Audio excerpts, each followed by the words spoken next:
Welcome to this week's supply chain update, brought to you by Phoenix International. Starting with U.S. tariffs, Section 122 tariffs remain in effect after the Federal Circuit issued a temporary stay on May 12, allowing CBP to continue collecting the 10% duty while the appeal moves forward. CBP also reported continued CAPE processing for IEEPA duty refunds, with importers reminded to provide ACH banking details to avoid refund delays. Separately, the EU tariff escalation deadline has been extended to July 4, while the scope and timing of any additional auto-related tariff actions remain unconfirmed. Turning to ocean freight, Trans-Pacific eastbound capacity remains tight as blank sailings, strong demand, and mid-May rate increases continue to pressure available space. Carriers are prioritizing higher-margin cargo, and urgent shipments may face a higher risk of rollovers if space is not secured early.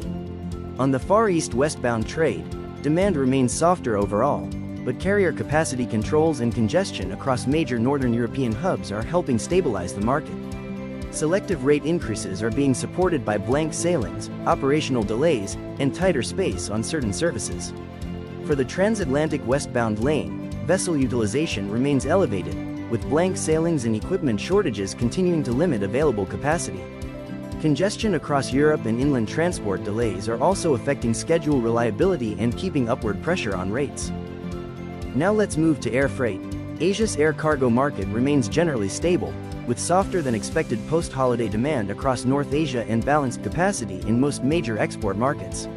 Taiwan and several Southeast Asian origins continue to see steady demand and stable pricing, while space remains tighter in select markets such as Cambodia and key transshipment hubs.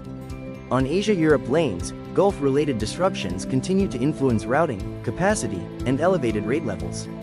Early bookings remain recommended for larger or time-sensitive shipments. In air cargo news, Asia-Europe rates remained elevated in early May as renewed Gulf tensions continued to affect flight operations and market stability. China to Europe spot rates reached their highest level of the year in the first week of May before easing slightly. While major Gulf airport hubs have been restoring flight activity, regional uncertainty may continue to affect capacity, routing, and pricing. In ocean freight news, global container spot rates rose sharply in mid-May as carriers introduced new surcharges and continued managing capacity ahead of an early peak season. The largest increases were seen on Trans-Pacific and Asia-Europe routes, supported by tighter vessel space, blank sailings, and higher operating costs.